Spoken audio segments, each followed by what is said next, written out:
I'm a single mother of my 8-year-old boy Mark. When this happened, he was 5 and I was 27. I have my own house that was passed down to me from my grandparents. It's in the quiet side of town with a lot of older people, and I still live here with Mark today. It was Christmas time, and I was out with Mark shopping. I was doing my Christmas shopping for my family. Mark and I went to the mall, including a few clothing stores and a hardware store where I bought a gift for my dad.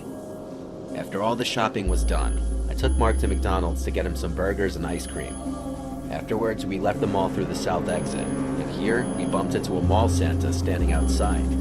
He waved at us and said the usual Santa stuff. He then knelt down to get to Mark's level and asked him what he wanted for Christmas. Mark led my hand closer to the Santa, and I allowed it because he seemed like a normal, nice mall Santa.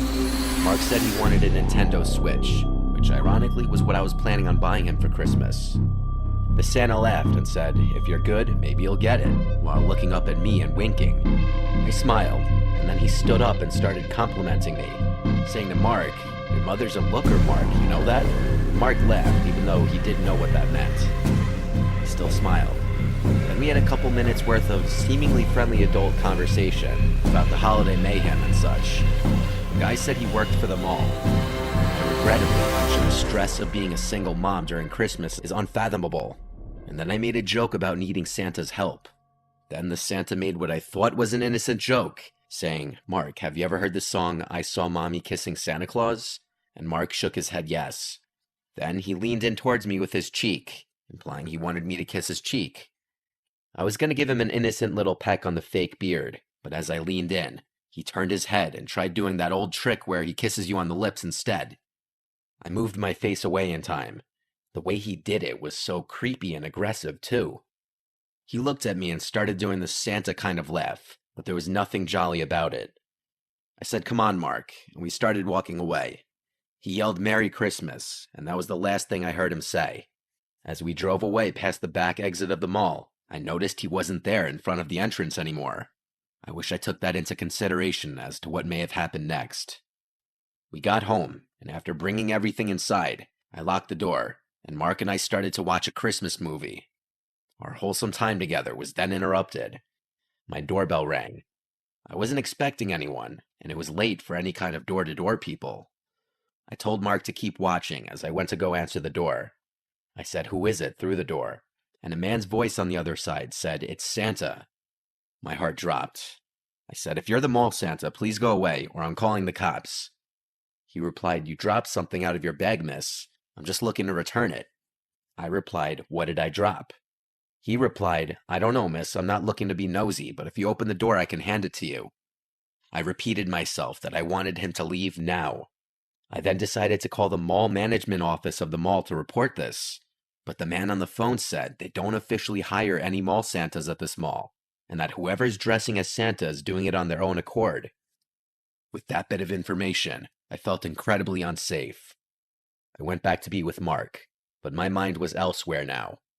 I felt this sickly, worried feeling in my gut. I made an excuse to get up again after a few minutes. I went to the kitchen out of earshot of the TV. I raised the blinds to the kitchen window. I couldn't see anything out there, being that the kitchen light was on and it was pitch black outside. But I heard a man yelling, "Ho, ho, ho." He was probably out there watching me at that very moment, looking out the window. I had no choice but to call the police and report that I was followed by a man dressed as Santa.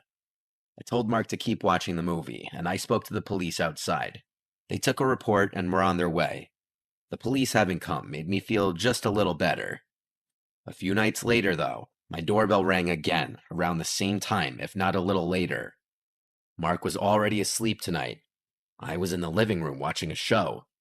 I turned off the TV and went upstairs to my room, which is connected to Mark's room. The doorbell didn't ring again, but I never went back downstairs that night. It wasn't until the next day when I was leaving the house that I found the note taped to my front door. It was typed out and printed. This is a picture of the note, and it said, "I'll just be blunt. I'm sure you can guess who this is. I didn't mean to scare you the other night. I just had a long shift, and when a pretty lady talks to you after pretending to be Santa for 6 hours, hormones kind of go crazy. You and your son are the cutest things ever, and I'd love to one day be a part of your family. You can't pretend you didn't feel the connection when we spoke the other night. I already know where you live. Now I just need your number. Feel free to shoot me a text whenever, and maybe we can plan something one day. Sorry, I know this may seem creepy or a bit much, but I'm the kind of guy where if I see something I like, I go after it. Anyway, happy holidays if we don't speak soon. Here's my number. Best, Ted. I wanted to crumple this up, but I took a picture of it, called the police again, and gave this to them. Since it had his number on it, the police could work with that. They said I'd be hearing from someone when action was taken, and that following Monday, I got a call from, I assume, a detective telling me that the man would not be contacting me anymore, and if he did, to let him know. I never heard from that creep again. I assume the police threatened to arrest him if there was any further contact.